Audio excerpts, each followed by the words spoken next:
विद्या वाचस्पति को राम रसायन में पंडित रामभक्त तिवारी के सहायक के रूप में काम करते हुए कई महीने हो गए हैं। अपने काम का खूब अभ्यस्त हो चुका वह। यहाँ उसे खूब अनुभव मिल रहे हैं। बहुत सारे लोग आते हैं, उनकी चर्चा सुनता है। पंडित जी द्वारा सुझाए जा रहे उपायों को लिख कर लोगों को देता है तो उसका अपना भी ज्ञान बढ़ता है। शास्त्रों के संबंध में कोई प्रश्न मन में उठता है तो पंडित जी से चर्चा करके उसकी शंका का समाधान हो जाता है। पंडित जी के घर में पुस्तकों की बहुत सारी अलमारियां हैं। फुर्सत में होता है तो बंद अलमारियों के शीशे के भीतर किताबें देखता है, नाम पढ़ता है और किसी के प्रति जिज्ञासा होती है तो पंडित जी से मांग लेता है। पंडित जी ताला खोलकर किताब दे देते हैं। हर बार याद भी दिला देते हैं कि महीने के भीतर लौट जानी चाहिए। एक पुस्तक लौट आएगी तभी दूसरी मिल सकेगी। विद्या सुबह स्नान, ध्यान, पूजन पाठ करके 2 मोटे मोटे पराठे सेंकता है, नमक और अजवाइन डालकर। चाय और अचार की सहायता से पराठे खाकर वह साइकिल से राम रसायन आता है। कमरा किराए का है, अधिक दूर नहीं है राम रसायन से। 10-12 मिनट में पहुंच जाता है वह। पंडित जी के यहाँ चाय पानी चलता ही रहता है, उसे भी मिलता रहता है। दोपहर में वह अपने कमरे पर आकर कभी खिचड़ी बनाता है तो कभी दाल चावल खाकर थोड़ी देर लेटता है और फिर राम रसायन लौट जाता है। कभी कभी शाम को आने के लिए पंडित जी मना भी कर देते हैं। तब वह बाजार घूम आता है, यजमानों से मिलाता है या किसी यजमान का कोई काम होता है तो कर देता है। पैसा जमा कर रहा है ताकि कंप्यूटर खरीद सके। कंप्यूटर रहेगा तो जन्म पत्रियां बनाना सरल हो जाएगा। गणना करने में, पंचांग देखने में, फलित बताने में उसे बहुत कम परिश्रम करना पड़ेगा। वह अधिक काम ले सकेगा, अधिक अध्ययन कर सकेगा, अधिक विश्राम भी कर सकेगा।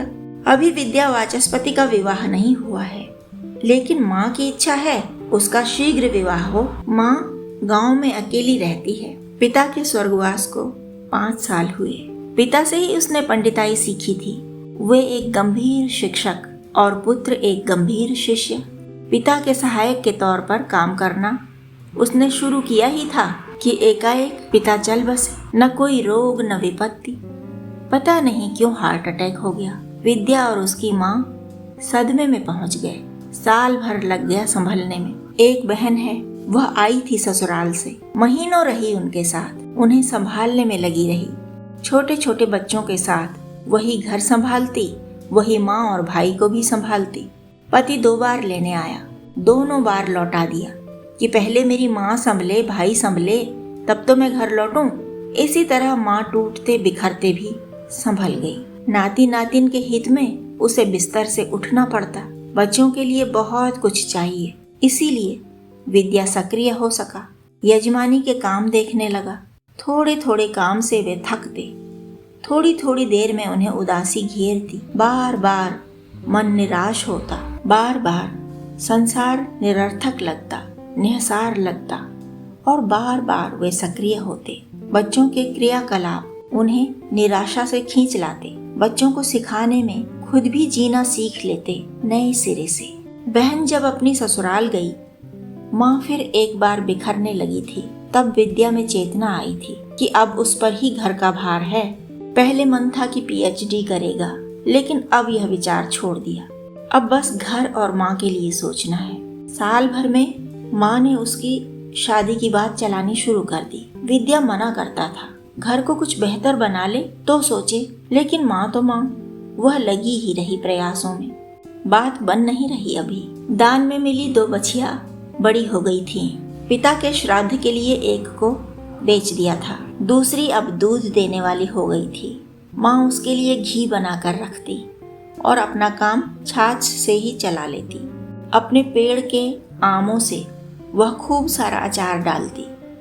दीदी हर बार आम और करौंदे का अचार मायके से लेकर जाती। साल भर उसकी ससुराल में वही अचार खाया जाता। विद्या का नाश्ता भी माँ के हाथ के डले अचार से ही होता। दोपहर के खाने का स्वाद भी वैसे ही मिलता, पिता के लगाए पेड़ और उनके फल से, माँ के परिश्रम से तैयार अचार से। पिता के एक पुराने यजमान उसे गांव से शहर ले आए थे। अपने घर का एक कमरा दे दिया था, किराया नहीं लेते थे। बस विद्या को महीने में एक पूरा दिन उन्हें देना होता था। वह विधिवत हवन करता, सारे आयोजन की व्यवस्था उसे ही करनी होती, उसे ही सामान भी लाना होता। सामान का पैसा यजमान एडवांस में दे देते थे। हवन के बाद उसे सुस्वादु भोजन मिलता, 11 रुपए दक्षिणा मिलती, मिठाई का डिब्बा मिलता और फिर परिवार के एक एक सदस्य की जन्मपत्री का गहन अध्ययन होता। यजमान महीने भर से एकत्रित प्रश्न उसके सामने रखते जाते। विद्या के लिए यह बहुत कठिन समय होता। उसकी विद्या कांपती रहती और वाचस्पति हाँफते रहते, लेकिन वह डटा रहता। जो बात समझ में नहीं आती कह देता कि वह नहीं जानता, अध्ययन करेगा और फिर उनके प्रश्न का उत्तर देगा। ज्योतिष चर्चा में घंटों लगते। यजमान हमेशा प्रश्नाकुल होते, लेकिन विद्या के पास भागने का रास्ता न होता। यजमान पत्नी रात का खाना खिलाकर ही उसे छुट्टी देती। जो प्रश्न उसके सिर पर बैठे होते उनसे निपटने के लिए उसने राम रसायन की राह पकड़ी थी। घर परिवार से दूर रहते विद्या को राम रसायन में बहुत अपनत्व मिलता, प्रेम मिलता, ज्ञान मिलता।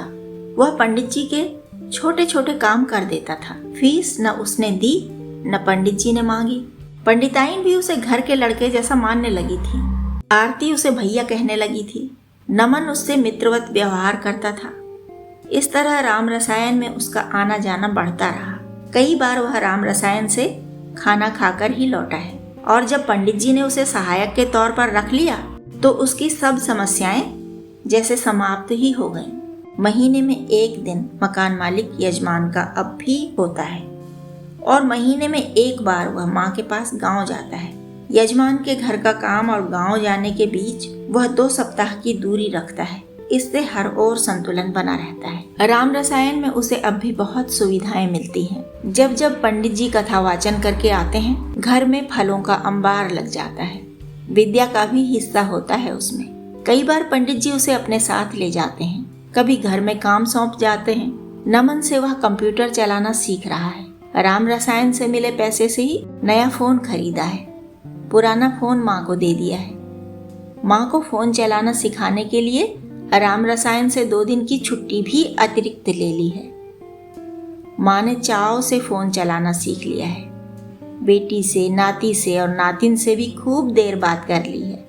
विद्या जब गांव से लौटता है तो घी के साथ साथ दूध दही भी लेकर आता है। माँ पूड़ियाँ भी खूब सारी बांध देती है। 1-2 दिन उससे ही काम चल जाता है। तब वह अधिक अध्ययन कर लेता है। राम रसायन से लाई किताबें वह कई बार रात रात जग कर पढ़ता है। मकान मालिक कभी रात भर बत्ती जलते रहने पर आपत्ति नहीं करते। वे किसी भी बात पर आपत्ति नहीं करते, क्योंकि विद्या की जीवन शैली ही ऐसी अनुशासित है।